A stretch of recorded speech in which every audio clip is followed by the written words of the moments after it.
My name is Heath Joske from Streaky Bay in the Great Australian Bight. I've come from the opposite side of the globe to represent my son, my wife, my family, surfers and fishermen and communities all over Australia. 90% of Australians live close to the sea. Many of us use the ocean every day. The ocean has been inextricably linked to Australian culture and identity for Indigenous and non-Indigenous people for as long as our history goes. For me, it's my place of work, where I go to play, my teacher, a place to escape the heat in summer, and a place I take my family to play, relax, and connect with nature.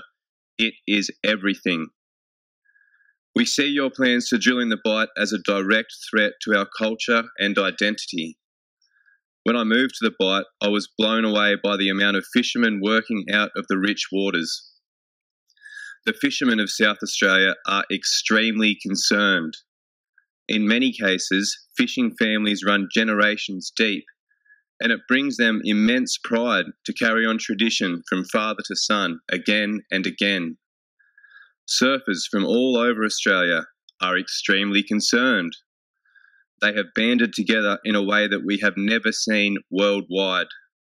A surfer's letter has been signed by Australia's most iconic surfers. Between them, there are 28 world titles.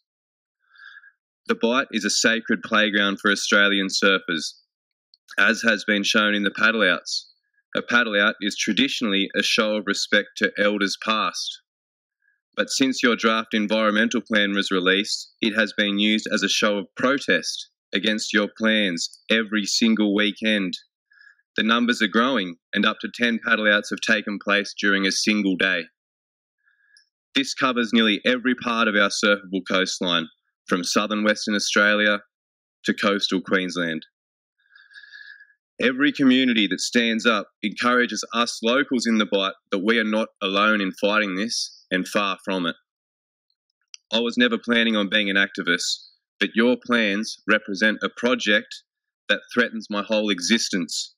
I had no choice, and that is exactly how these other Aussies feel. Not only does a spill threaten our identity, but the implications of the project proceeding do too. We cannot afford to open a frontier field and continue to mindlessly abuse oil for many decades to come. Our oceans and planet can simply not sustain that pressure and abuse. To finish, I'd like to read one of the hundreds of letters that I have presented to you earlier.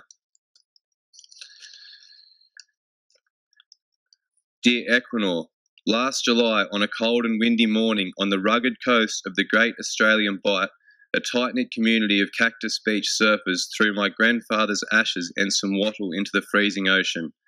His name was Whale, because he never got out of the water. I didn't know his real name till I was about 10 years old.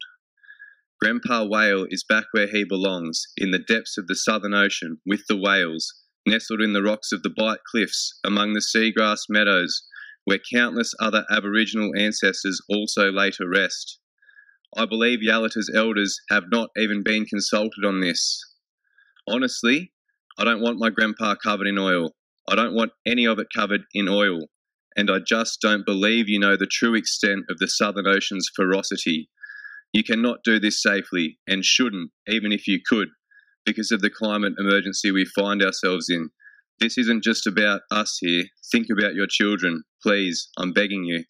And I'd just like to let you know that the Australian movement's getting bigger and bigger, and the more further you progress, and the more suppress you put us by saying we give you 31,000 submissions and you only take into consideration 13, the angrier we get and the more opposition you're going to get.